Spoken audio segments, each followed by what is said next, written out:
Well, that was absolutely terrible from Forest. A 3-0 loss to Everton.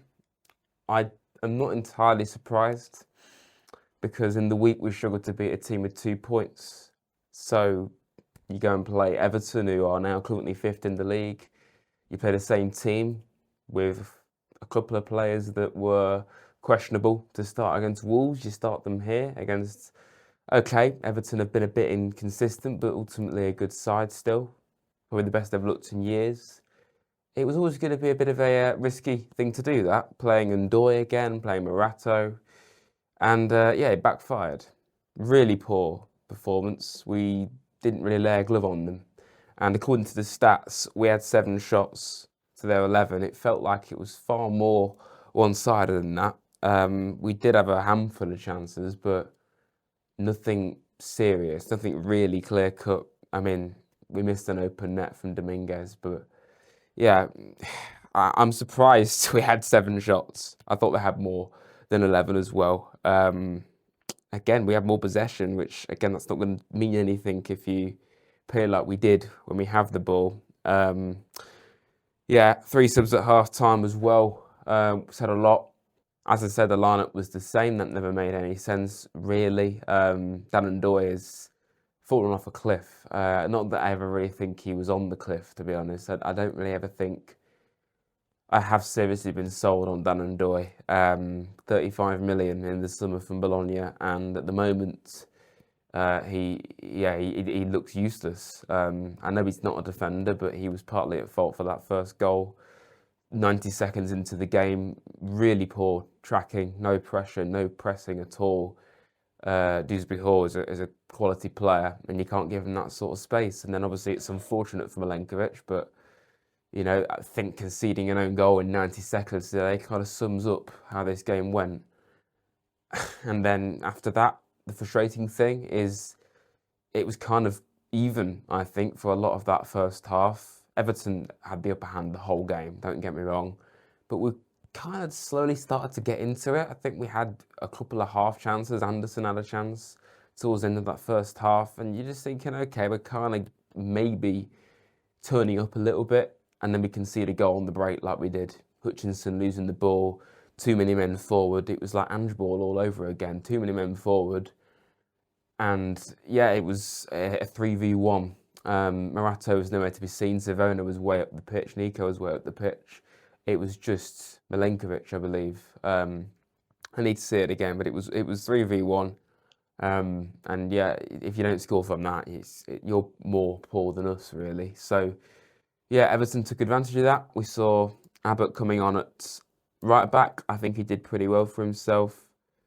And saying he's coming into a really tough situation. Fair play to him. Hudson-Odoi coming on. Sangara probably quite unfairly dragged at half-time. I think it was more of a tactical decision to bring Yates on, maybe because of his physicality. That actually does kind of make sense, but I don't think Sangara really did anything wrong. But that sub ended up being quite bad because Yatesy, who never normally gets injured or fakes an injury, he then has to go off, and that makes that sub all the more frustrating because then you have to bring Dominguez on. So let's hope Yates is all right, because that is only adding to our growing injury list. That's not an excuse at all, but it doesn't help not having Aina, not having Murillo. You like to think when they're back, we should do better, but that's no excuse. This is a team that, I mean, that same defence besides Murillo, you know, went to Anfield, kept a clean sheet. Midfield, it was the same midfield, the same attack, I think, besides Hutchinson. Dominguez obviously played against Liverpool. Very similar team. It's been a very similar team all the time for Dyche in the Prem. He's not really changed. And I like that because under Ange, it was all kamikaze, throwing players in out of the dark. And throwing enough mud at the wall, nothing did stick. Dyche is the opposite. He keeps the same team and he's rotating in Europe besides that Porto game. You're going to have to do that again in midweek against Utrecht as well. That would be stupid not to. But at the same time, it's clear you've got to rotate a bit as well, especially when you've got players like Dan Ndoye who just aren't performing. And then, yeah, Savona got dragged as well. I would have mentioned that, but yeah, he didn't have a very good game. You can tell he's still a bit raw and young, I guess.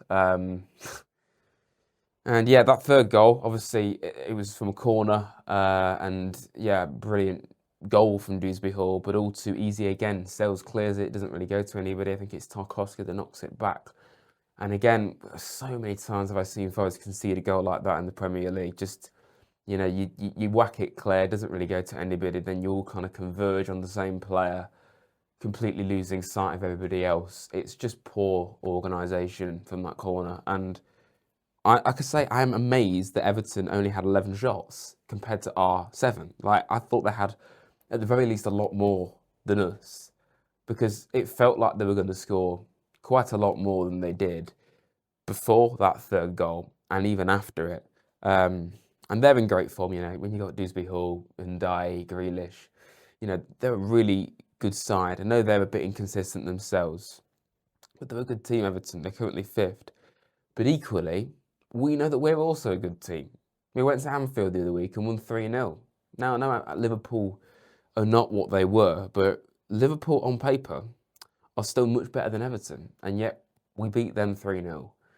So, yeah, I don't know how we can really come up with any kind of excuse for losing this so convincingly. No matter how good Everton played, no matter how much quality they have, we should be able to match it. The team here this team on paper is more than capable of matching Everton, you know? I'm not saying we must have won this game. I didn't think we were going to win this game. I thought a draw at most. Wouldn't have been surprised if we lost because of the last couple of games, scraping past the team with 2 points and then losing to Brighton in the way we did. You know, I didn't think we were going to win. But you look at this team, it's more than capable of competing with most sides. And it's funny because we look like we're turning a corner, and now suddenly I'm pretty nervous and afraid of all these games coming up in December, and I'm not sure if we can win any of them. This is me. I'm normally really optimistic, but I just tell it as it is most of the time on this channel. I just try and be honest and fair. Can any of you really see us winning some of these games in December? Utrecht isn't really important anymore. You can probably see us winning that, even with the rotated side, but again, it's kind of secondary, more for just momentum than anything. Now, Spurs are very hit and miss. That's probably the best chance we've got. I actually would say Spurs is more of a chance of a win than Fulham, because Fulham's one of our bogey teams, like Bournemouth. You know, Fulham and Spurs, and even Everton at home, they're games you can look at and think you can maybe get a result. City's probably just going to be a write-off, isn't it? Now, I know, of course, Elliot, who appears on the channel a lot, always says every game's winnable. I mean, we've proven that recently, haven't we? Beating Liverpool. But on form, it's hard to see us winning some of these games. And yeah, nobody thought we'd go to Anfield and win. And we did. But since then, we've been outplayed by Brighton and Everton, and really made hard work of a very poor side in Wolves. You've got to be concerned by that. And with the amount of games coming up, you know, another midweek game coming up now against Utrecht. You know, there's so many games. Another midweek game at the end of the year as well with that Everton one. I know you look at this run of form and it's quite good. It's very good, in fact, really. You've won 4 out of 5 before Everton today. You've still won 4 out of 6. Even then, you've drawn against United. You should have really beaten Graz, but again, it's not so important. You've lost to Bournemouth, but then you've beaten Porto. Overall, with Dyche, it's a very promising start. But if you seriously say that the wheels, I'm not really saying are falling off, but there's not alarm bells ringing with these last 3 games. Because, yeah, some would say, well, it was only Malmo. And then Liverpool went in very good form. It was Leeds who were struggling. Well, Leeds beat Chelsea the other day. You know, they're not a bad side. I don't really care about, you know, the fine details of who we've played. We were winning games. But this last week, we've won 1, didn't play well, and lost the other 2. It's concerning, especially when you're playing like this and you're seeing the same mistakes, and then you're playing the same players who aren't playing well. So, yeah. I don't really know what to say after this. Let me know in the comments what you think of this game, everybody. Really poor. really poor. Credit to Everton, but we made it far too easy for them. And I can't say I'm too surprised.